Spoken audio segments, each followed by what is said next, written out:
Bonsoir à tous. On commence donc ce soir d'abord par les questions de sécurité, les défis qui s'imposent aujourd'hui à l'armée togolaise, aux forces de défense et de sécurité. Le sujet est évoqué de nouveau à Dapaon, dans le 5e secteur militaire, à Niupourma précisément, face à la troupe réunie, le chef de l'État, chef des armées. Reportage sur place, Désiré Aloy et notre bureau à Dapaon.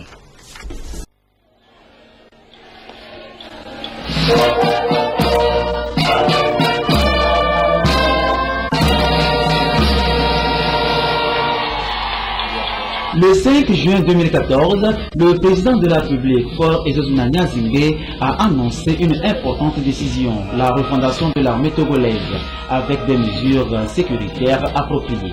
Après les entretiens avec les forces de défense et de sécurité de Lomé de Kara, le chef des armées est à Niupourma pour s'adresser aux officiers, sous-officiers et hommes de rang du 5e secteur militaire et de la gendarmerie.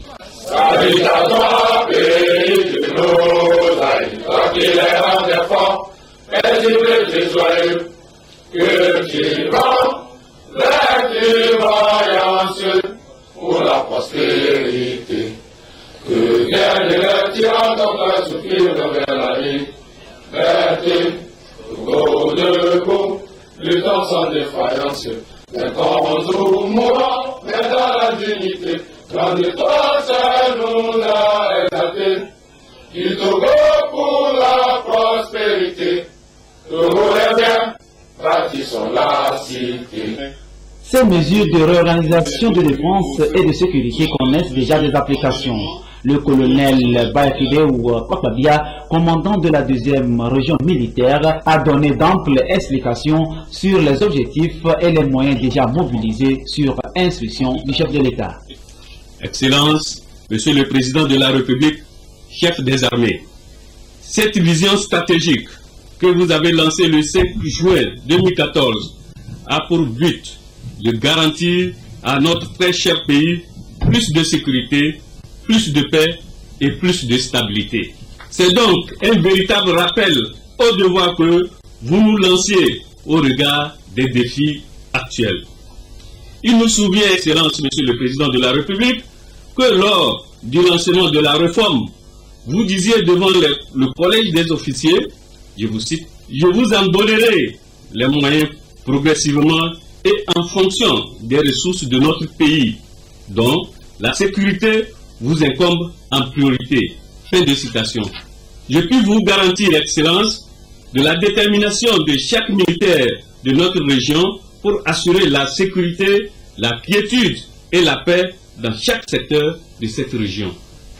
Nous nous engageons à apporter notre entière contribution pour la réussite de cette nouvelle politique sécuritaire. Nous vous rassurons de notre fidélité, de notre loyauté et de notre disponibilité à traduire dans les faits cette refondation qui vous est si chère, je veux dire, qui nous est si chère. Après ces mots, le président de la République a entretenu les forces de défense et de sécurité du 5e secteur sur les défis majeurs auxquels il doit faire face aussi bien au plan national qu'international. Mon général, chef d'état-major général des forces armées togolaises, général Germanos, mon cher conseiller à la défense, monsieur le chef d'état-major de l'armée de terre, monsieur le colonel commandant la 2e région militaire, monsieur le colonel commandant le 5e secteur militaire, officiers et sous-officiers et militaires du rang des forces armées togolaises ici présents, membres des forces de sécurité de la garnison de Niupourma en vos grades et rangs respectifs. La refondation des forces armées et de défense que j'ai décidé le 5 juin dernier a été concrétisée récemment par 3 faits majeurs que le commandant de la 2e région militaire a rappelé. La création de 4 nouvelles unités, dont 2 bataillons d'intervention rapide. La remise du drapeau au 1er bataillon d'intervention rapide a été faite à Lomé et je suis heureux de voir en face de moi marqué 2e BIR. Je vous promets que avant 3 semaines, ce sera fait.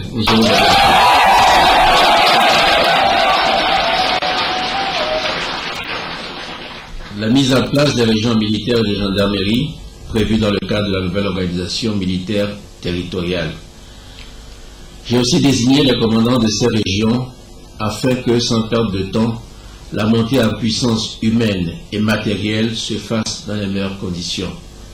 Et à ce sujet, je voudrais féliciter les commandants des régions militaires et des régions de gendarmerie pour le travail qu'ils font. Je sais que vous êtes à la tâche dans un contexte difficile. Vous faites tout pour remplir votre mission. Je vous en félicite. Et c'est une contribution précieuse à la réussite de la refondation. Je suis aujourd'hui au milieu de vous pour vous dire avec force combien je compte sur chacun de vous et sur vos camarades absents auprès de qui je vous demande d'être mes interprètes pour aller au bout de cette refondation indispensable dans le monde troublé qui nous entoure.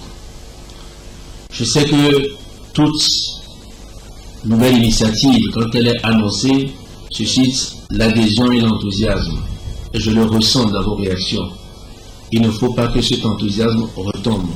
Nous devons rester déterminés et mener cette réforme jusqu'au bout. Car où que nous portons nos regards, et parfois tout près de nous, des gens s'affrontent, des intérêts s'opposent et les extrémismes se développent. Aucun pays n'est épargné. Aucune région du monde n'est épargnée. Vous avez rappelé ce qui s'est passé à Paris. On peut aussi citer ce qui se déroule dans notre propre sous-région, dans des pays amis.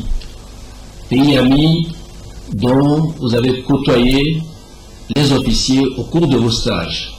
Je suis sûr que certains ont fait leur stage au Nigeria, d'autres ont dû rencontrer dans leur stage des Camerounais ou des Nigériens qui sont aujourd'hui face à une menace terrible et qui font face avec courage et détermination. Si c'est arrivé dans ces pays-là, ça peut arriver dans chacun de nos pays. Donc nous devons rester vigilants. Donc ce sont des menaces pour notre démocratie et pour la sécurité de notre pays. Ils sont aussi un danger constant pour tous les Togolais, pour tout notre peuple. Car, voyez-vous, nous sommes dans une région où il y a de très forts mouvements de population. Donc cette menace, elle est constante, elle est permanente. Et face à cela, notre vigilance doit être aussi constante. Nous devons être à tout moment prêts pour faire face aux dangers. Quand il survient les dangers, il paraît négligeable. On peut l'arrêter si on a la mobilité nécessaire et si on déploie les moyens nécessaires. Mais quand on n'arrive pas à juguler cela dès les premiers instants et que ça dure 1 semaine, 2 semaines, 3 semaines, alors ça devient une crise d'une grande ampleur et ça peut s'internationaliser.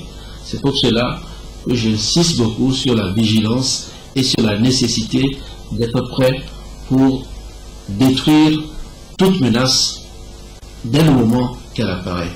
Face à cette réalité, votre mission première est double.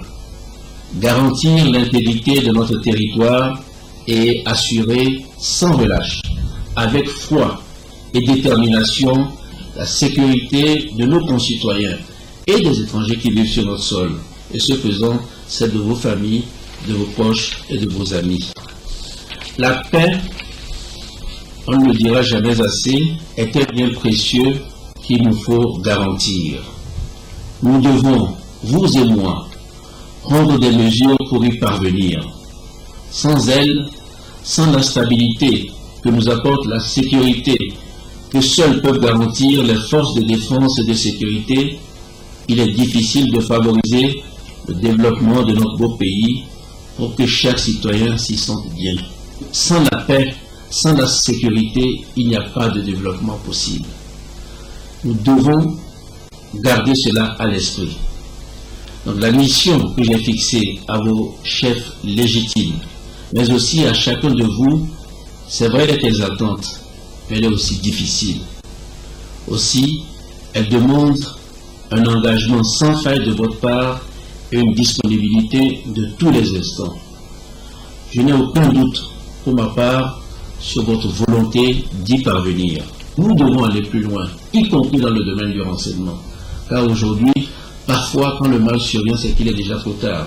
il faut que, au moment où nous faisons des efforts importants pour équiper nos forces et nos unités, nous déployons aussi des moyens, des ressources humaines et des ressources en matériel pour que le renseignement aussi soit efficace.